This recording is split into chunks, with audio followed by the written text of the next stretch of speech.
కా ఖ ఆ ఖ అని పెట్టారు.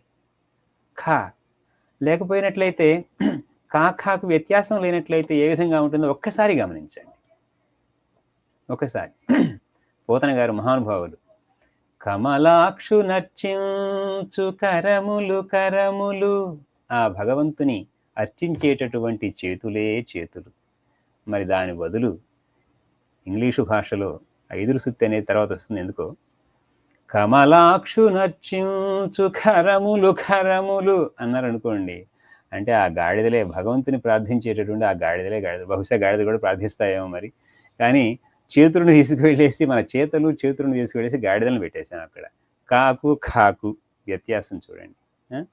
అలానే కొన్ని భాషలలో తెలుగు మన భారతీయ భాషలలోనే కా గాకు వ్యత్యాసం లేకుండా వాళ్ళ లిపిలో లేవు, కానీ వాళ్ళు పలికేటప్పుడు చక్కగా పలుకుతారు.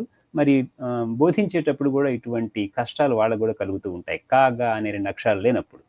ఉదాహరణకు ఇందాక ఒక పాటలో గోపస్త్రీ అనేటటువంటి పదం మనం విన్నాం. గోపస్త్రీ, గోపస్త్రీ అంటే గోపిక, గోపికలు.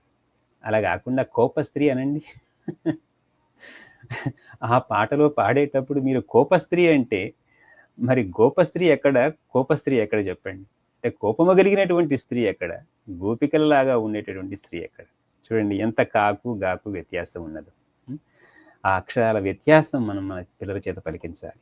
అలానే ఊకు ఓకు తేడా, ఊకు ఓకు తేడా. ఇందాక నేను వింటూ ఉంటే కరుణ గారు ఎంత చక్కని పేరు, కరోనా గారు చేస్తే ఎలాగూ. ఊకు ఓకు తేడా, కరోనా కాదు కరుణ గారు. అలానే నా అది మర్చిపోయాం సరే, ఊకు ఓకు తేడా. అలానే ఉప్పుల కుప్ప ఉయ్యారి భామ, అది మానేసి ఉప్పుల కుప్ప ఉయ్యారి భామ అన్నాం అనుకోండి, అదేదో ఉప్పులు పెట్టేటటువంటి కుప్ప, అది ఉయ్యూరులో నుంచో లేదా ఉయ్యారలో నుంచో ఉయ్యారి భామ అవుతుంది. ఊకు ఓకు తేడా. ఆ వ్యత్యాసాన్ని మనం మన పిల్లలకు బోధించవలసిన అవసరం